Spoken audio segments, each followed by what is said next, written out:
어, 여러분들 두 번째 시간에 이렇게 많이 살아남은 게 상당히 신기하네요. 지난 시간에 우리가 무해도부 통지라는 걸 이제 처음으로 그 책을 오픈을 했다고 하면 오늘은 이제 조금 더 깊게 좀 들여다볼 텐데, 무해도부 통지나 그리고 또 이러한 내용, 동아시아 무해사에 대한 이러한 수준의 내용을 이렇게 시리즈로 몇 시간에 걸쳐서 몇 번에 걸쳐서 이야기를 할 수 있는 사람들이 모였다는 것 자체가 대단한 거예요. 이거 뭐 중국이나 일본에서도 쉬운 이야기가 아니고, 특히 태권도라는 단일 무예 종목을 가지고 이런 이야기를 할 수 있다는 것은 그만큼 어찌됐든 우리 태권도계가 그만큼 뭔가 있다는 그런 이야기라고 나는 생각이 돼요. 하면서 지난 시간에 그거 뭐였지 했었는데, 오늘 좀 더 그게 그 이야기였구나 하는 이해를 할 수 있으면 좋을 것 같고, 그거 끝나면 그게 이어서 오늘 새로운 그 진도 부분을 좀 나갈 거예요. 지난번에 우리가 무해도부 통지의 그 역사를 무해 제보, 권보, 번역 속집, 무해 신보, 무해도부 통지 이렇게 우리가 쭉 한번 봤어요. 그 다음에 이 무해도부 통지가 만들어지는 그 과정에 일어났던 역사적 사실들에 대해서 우리가 좀 봤고, 그 다음에 그 중에 특히 여러 가지 그 임진왜란 당시에 중국 군대에서 권법을 하는 것을 보여줬다. 근데 그때 권법이라는 말을 쓰지 않고 타권이라는 말을 썼어요. 타권 기술을 이렇게 하는 걸 보여줬다. 그 이후에 선조대왕이 곤술, 봉술하고 우리가 곤장 친다 그러잖아. 그 곤장, 막대기를 곤이라고 하는, 중국에서는 봉이라고 하지 않고 곤이라고 해요. 곤술과 권법을 애들에게 가르쳐라. 그래서 무술을 사회적으로 좀 보편화시키자. 이런 취지의 명령을 내려서 목권과 권법을 책을 만들어서 배포하라 라는 명령을 내렸는데, 이거하고 그 이후에 우리가 권법에 우리 사회의 어떤 그 유행하고 관련이 굉장히 깊고, 아마 나중에 내가 이야기하겠지만 태권의 시초가 이것부터 시작되지 않는가 하는 그런 생각도 할 수 있어요. 무해도부 통지 전체의 24가지 무예를 다 보지 않고 지금부터는 우리 태권도하고 관련 있는 권법만 중심으로 놓고 보면, 무예 제보에서는 권법이 없었어. 6가지 무술을 실어놨는데 거기는 권법이 없어. 그 다음에 아까 이야기했던 애들에게 권술하고 권법을 가르치라고 해가지고 권보가 만들어진다고. 이게 선조 37년 1604년. 아까 그 선조가 이야기한 건 33년인데 또 이거 하는데도 한 3, 4년 걸려. 그런데 이거는 우리가 지금 찾을 수가 없어요. 지금 존재하지 않아. 기록으로 그 권보가 만들었다는 기록은 있지만 그 권보를 우리가 볼 수가 없어. 사라져 버려가지고. 근데 무해 제보 번역 속집이라는 책이 있는데, 이게 얼마 전에 희한하게도 대구 계명대학교 도서관에서 한 권이 발견이 됐어. 그래서 우리가 이 내용에 보면은 이게 나와 이제 권법이 포함되어 있어. 그래서 이 횟수 차이도 얼마 안 나기 때문에 똑같은 내용이라고 우리가 보는 거지. 그 다음에 무해 신보는 그 이후에 150년 뒤에 사도세자가 만든 건데, 이 안에 권법이 들어있어요. 그런데 이 책도 없어. 지금 우리가 대한민국 어디에도 없어. 그래서 이때까지도 이거하고 같지 않았겠느냐. 그래서 1, 2, 3은 같은 거다. 그 다음에 무해도부 통지의 권법보가 나오는데 이거하고 달라요. 내용이. 그게 우리가 지금 읽고 있는 이론편도 없고, 이거는 딸랑 그 기술 내용 설명만 나와. 그림하고. 근데 그림도 다르고 기술 구성 순서도 달라. 그 다음에 나중에 보면 알겠지만 뭐 이 총보 엮어놓은 거, 그 그림도 없어. 그래서 요 세 가지에서 여기로 오면서 좀 변화가 있었다는 것을 우리가 생각해 보자는 거고, 그래서 무해도부 통지라는 것을 우리가 무해도부 통지 1790년에 나온 요 한 권만 딸랑 보고 이야기하는 것이 아니고, 이 200년 이상의 시간을 지속되온 과정 전체에 있었던 책들, 이 5가지 책을 함께 생각하는 것이 무해도부 통지의 진정한 어떤 본 모습이 아니겠는가 그런 이야기입니다. 여러분들 이 무해도보 통지 권법보를 보면은 이렇게 이제 책이 시작되면서 이렇게 쭉 나오는데 앞에 상당히 많은 분량이 이론편입니다. 이렇게 아무것도 없어요. 이론 내용 설명만 나와요. 이거는 무해도보 통지에만 있고 그 전 책에는 없는 거예요. 이거는 이 부분은. 그래서 이 부분이 바로 서문 이론편이야. 그 다음에 이제 기술 설명 나와 이제 각 세마다 한 동작 한 동작씩 설명하면서 그림하고 기술 설명하고 같이 들어 있어요. 그런데 이것 속에 어떤 게 있냐면 원래 있던 게 있고 이 원이라는 게 아마 아까 앞에 이야기했던 세계 속에 있던 내용인데 그것도 똑같지는 않아요. 약간 달라요. 원이고 그 다음에는 거기서 빠진 것이 뭔가 있다고 해서 정이라고 몇 개 동작을 덧붙여 놓은 게 있어. 그래서 요까지가 개별 동작을 중심으로 순서별로 설명하는 1세, 2세, 3세 이렇게 가는 거. 그 내용이고. 그 다음에 요 총보라는 것은 뭐냐면 나왔던 순서대로 기술 이름을 쭉쭉쭉 적어 놓은 거. 그 다음에 총도라는 것은 그림으로 동작 순서를 지금 태극 1장 혹은 고려 품새 연결해서 그림 해놓은 것처럼 똑같이 해놓은 거예요. 무해도보 통지는 보면은 내용을 권법편 내용을 하나, 둘, 셋, 넷, 5개로 나눠서 볼 수 있는 거예요. 크게 보면 이론편 하나, 실기편 하나 이렇게 나눠서 볼 수 있고 실기 안의 내용을 자세히 보면 이렇게 되어 있다. 그 다음에 아까 여기서 무해제보는 권법이 없었다. 권보, 번역, 속집, 무해신보까지 옛날 원보가 있었다. 그 다음에 여기에서 지금 완성되어 있는 이 형태가 나왔다. 그렇게 보시면 이제 무해도보 통지의 전체에 대한 여러분 그림은 이제 완벽하게 되는 거예요. 이제 이론편에 우리가 주로 많은 시간을 보내는데 이걸 지금까지 별로 사람들이 그 읽기로 읽었지 거의 뭐 이 내용에 대해서 무술적 관점에서 이해한다 이런 것은 거의 없었던 거잖아요.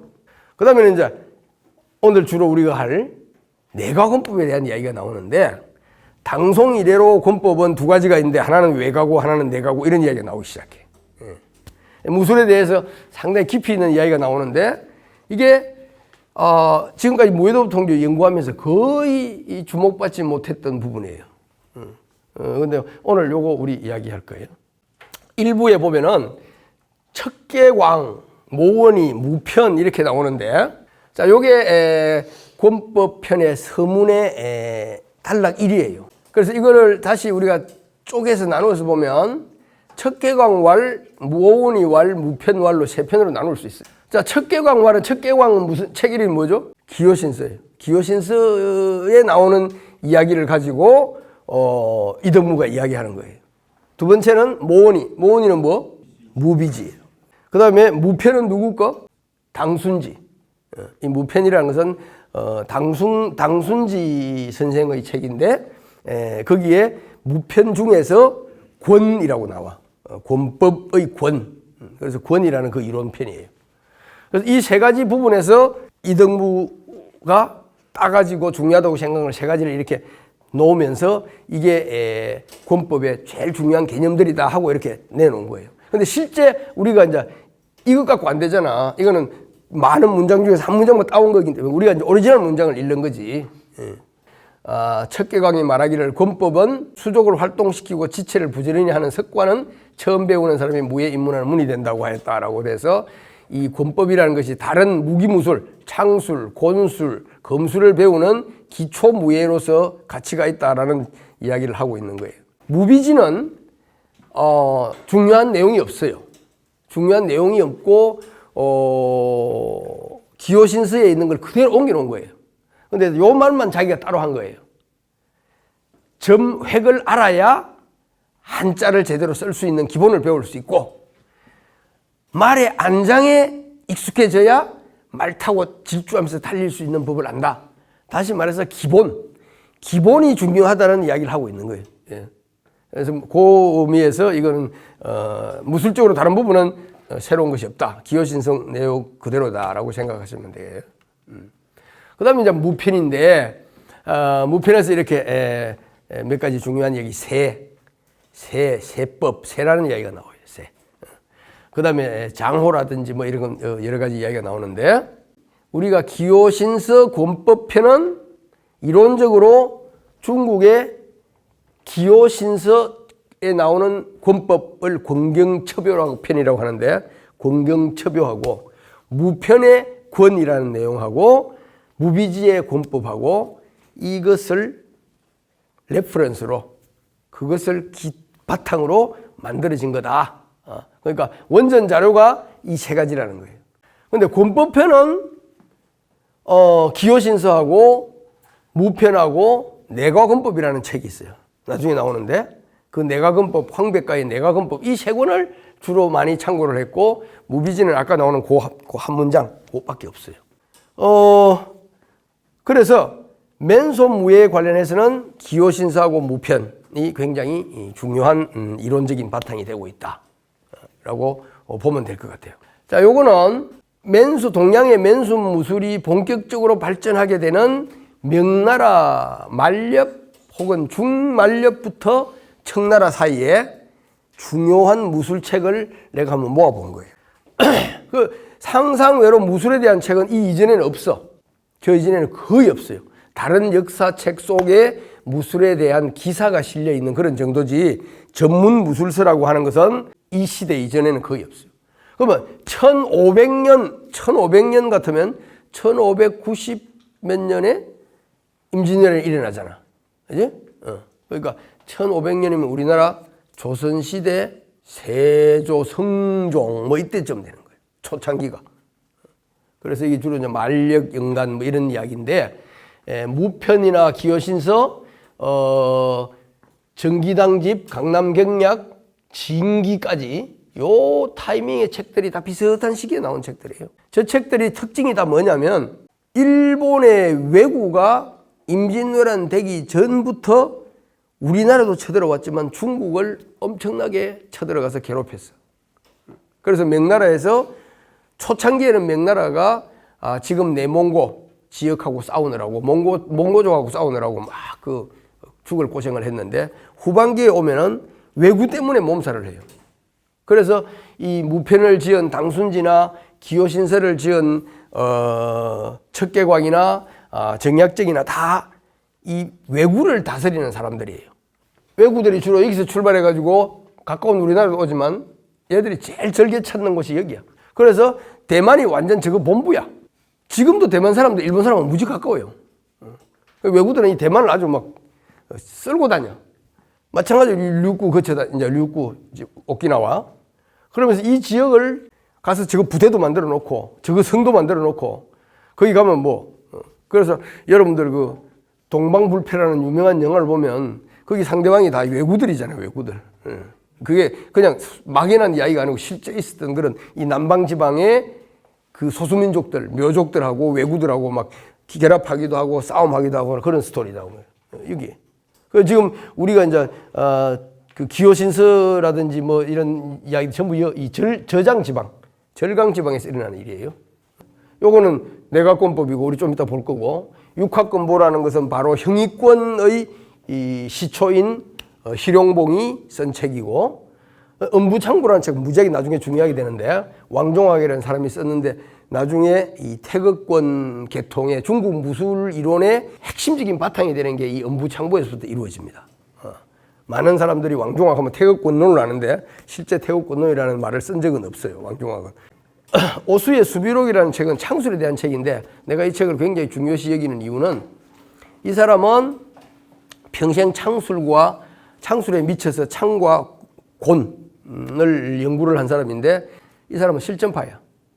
호구를 개발해가지고 이 나무로 깎아가지고 이렇게 입고 직접 찌르고 하는 이런 연습을 굉장히 많이 해서, 그 연습을 통해서 새로운 기술의 경지, 과연 어떻게 연습해야 되는가 뭐 이런 것을 책으로 쓴 책이라서 굉장히 소중한 그런 그 근대적인 개념으로 이루어진 것 같아요. 그래서 이 책들은 기본적으로 여러분들이 책 이름 정도는 알고 있어야 될 것 같고, 무술사를 제대로 보려면 이런 책들 정도는 있는구나. 그 다음에 이 무해도 통지가 이런 책들의 맥락 속에 나왔다는 거예요. 자, 그래서 기호신서도 아까 우리가 무해도보 통지 앞에 어떤 편 내용 있는 거 봤잖아요. 근데 기호신서 권경의 원본도 이렇게 보면 해제, 딸랑 한 줄, 문장 하나야. 내가 이래서 이랬다 하는 거고, 그 다음에 권법해, 즉 이론편이 하나 있고, 그 다음에는 권보, 무해도 통지처럼 동작에 대한 설명과 사진이, 그림이 나와요. 기호신서 권경의 핵심 이론편이 517자로 이루어져요. 517자를 내용을 우리가 다시 한번 나누어서 어떤 내용이 저 속에 들어있는지 한번 보자고. 1편은 이런 해제야. 내가 왜 이걸 썼다. 이거예요. 이거. 그 다음에 권법의 의. 기호신서에 나오는 바로 그거죠. 권법은 사무대전지기. 직접 전투에 쓰는 기술로서 큰 의미가 없는 듯 하지만 그러나 쭉쭉쭉 이렇게 나오는 거. 그 다음에는 이제 권법의 기술 내용의 특성이 나와. 신법, 수법, 각법 뭐 이러면서 나와요. 그 다음에는 32세 장권 편성을 어떻게 했다. 그 다음에는 권법에 있어 중요한 그 급소, 비법이랄까? 이 척계광이라는 사람이 이 부분이 중요한 것 같다라고 생각한 부분이 하나 나와요. 이게 이제 단락 1이야. 1단락이 이렇게 하나로 구성이 되어 있고, 단락 1은 이제 권파와 권종이 나와. 그 당시에 1550년 주변에 봤을 때 척계광이 보았던 맨손무술, 전국의 맨손무술 중에서 유명한 유파가 뭐가 있는지 그걸 쭉 정리해 놓은 거예요. 그 다음에는 겸이섭지라고 해서 한 가지만 배우면 안 된다. 몇 가지를 같이 배워야 된다라는 이론을 펼치고 있어요. 모든 무술을 익히려면 기본이다. 즉 신체를 움직이는 기본을 터득할 수 있는 것이기 때문에 무의 기초로서 해야 된다. 그런 이야기를 실어서 그 당시 군대 무술로서 권법이 왜 중요한가 하는 것을 설명하고 있고, 이 설명을 통해서 권법이라는 맨손 무술이 결국은 모든 무기술의 기본이다라는 이야기를 한마디 하고 있습니다. 신법, 수법, 각법, 진태 네 가지를 앞에 나와요. 이때 신법이라는 것은 몸 놀림보다는 몸가짐에 더 가까워. 그러니까 예를 들면은 어떻게 해야 몸이 부드러워지고 편안해서 무술을 하는데 몸은 어때야 된다. 예를 들면은 척추에서 이 정수리 끝까지 곱게 서야 된다. 허령경정. 그 다음에는 송견침주. 어깨는 떨어뜨리고 팔굽은 밑을 봐야 된다. 품새를 하는데 이게 들리면 이거 벌써 이제 안 된다는 거지. 이게 올라오면 벌써 긴장했다는 거지. 이런 이야기. 그 다음에는 사타구니는 동그랗게 부드럽게 각이 져서는 안 된다. 이런 몸이 어떤 상태가 돼야만이 품새를 하는데 혹은 무술의 동작을 하는데 혹은 힘을 발휘하는데 맞은가 안 맞은가 그 이야기를 하는 거예요. 이게 주로 신법이에요. 그래서 신법은 활발하고도 편안해야 된다. 그 다음에 수법. 수법이란 말은 손만 말하는 것이고 대개 이제 상체 전체 움직임을 말하는 건데 주로 옛날 무술책에는 방어 동작에 대한 설명이 많지 않아요. 주로 공격 동작에 대한 이야기가 많은데 수법의 일부는 뭐냐면 우리가 손을 쓰는데 무기의 형태, 주먹, 권, 장, 저, 고 뭐 이런 것들 이야기예요. 그 다음에 팔굽, 주, 어깨 이런 부분들 어떤 모양으로 돼서 어떻게 써야 되는가 그게 주로 수법이 많아. 각법은 우리가 여러 가지로 해석할 수 있는데 때로는 각법은 때로는 각이 다리잖아. 다리각자잖아. 그래서 자세 혹은 또 어떨 때는 발차기 차기 기술을 의미하기도 하는데 여기서는 자세예요. 그래서 경고 가볍고 단단해야 된다. 그러니까 무겁고 단단한 게 아니고 가볍고 단단해야 된다. 어떤 자세를 취하면 일단 중심이 잘 잡혀 있는 게 이 고가 되겠지. 그렇지만 몸이 살아있어야 돼요. 그래서 굳어 있는 게 있어야 아니고 살아있어야 된다. 그래서 다음 움직임에 잘 돌아갈 수 있도록 되어 있어야 된다. 각법 자세예요. 그 다음에 진태. 이 보법이야. 진태는 보법이야. 내가 나아가고 물러가는 거. 전진하고 후퇴하는 거. 내 몸을 앞뒤로 중심 이동하는 거. 그것이 진태예요. 진태는 편히 그때 편하게 빠르게 가볍게 해야 된다.